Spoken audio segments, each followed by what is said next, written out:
ప్రభువైన యేసుక్రీస్తు నామంలో మీ అందరికీ హృదయపూర్వక వందనాలు. ఈరోజు దేవుని యొక్క మాటలు. నీవు ఏ పరిస్థితిలో ఉన్నా ఆ సందర్భానికి తగిన విధంగా నీతో మాట్లాడుతుంది దేవుని వాక్యము. ఆత్మపూర్వకంగా ప్రార్థనా శక్తితో బైబిల్ తెరిచి చదువు. ఖచ్చితంగా నిన్ను ఆదరిస్తుంది, బలపరుస్తుంది, నీ కన్నీరును తుడుస్తుంది, నీలో ధైర్యాన్ని నింపుతుంది. ఏ గ్రంథానికి లేని ప్రత్యేకత నువ్వు కలిగి ఉన్న పరిశుద్ధ గ్రంథముకు ఉంది. కొంతమంది ఒకరి గురించి ఒకరి దగ్గర చాడీలు చెప్తూ ఉంటారనమాట. లేనిపోని కల్పించి మాట్లాడుతూ ఉంటారు. ఆ చాడీలు విన్న కొంతమంది వాటిలో నిజం ఏంటో తెలుసుకోకుండా అవతలి వారి వ్యక్తులపై ద్వేషాన్ని పెంచుకుంటూ ఉంటారు. ఈ విధంగా చాడీలు ప్రచారం చేసేవాడు బుద్ధిహీనుడు. అదేవిధంగా ఎప్పుడు చాడీలు విని ఎదుటివారి తీర్పు తీర్చేవానిగా ఉండకూడదు.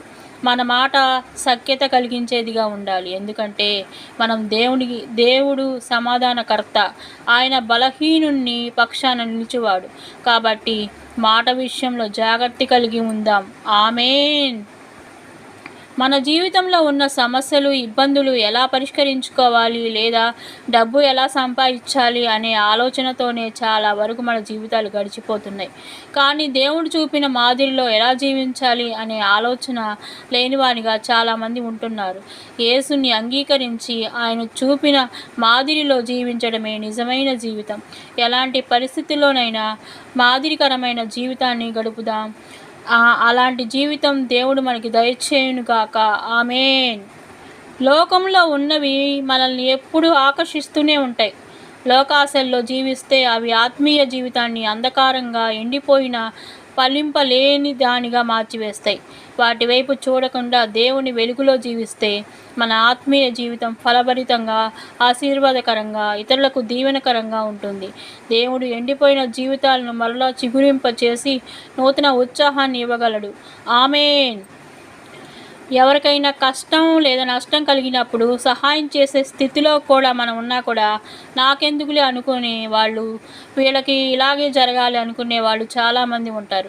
కానీ మనం ప్రభు పిల్లలం. నిరుత్సాహ స్థితిలో సహాయం చేయాలని, దీనులను కనికరించాలని, శత్రువునైనా ప్రేమించాలని ఆయన మనకు నేర్పించారు. కాబట్టి మనం ఎదుట ఎవరైనా సరే ఇబ్బందుల్లో ఉన్నా, ఎవరైనా సరే మనం చేయగలిగిన సహాయం చేద్దాం. దాని ప్రతిఫలం దేవుని దగ్గర నుండి పొందుకుందాం. ఆమేన్.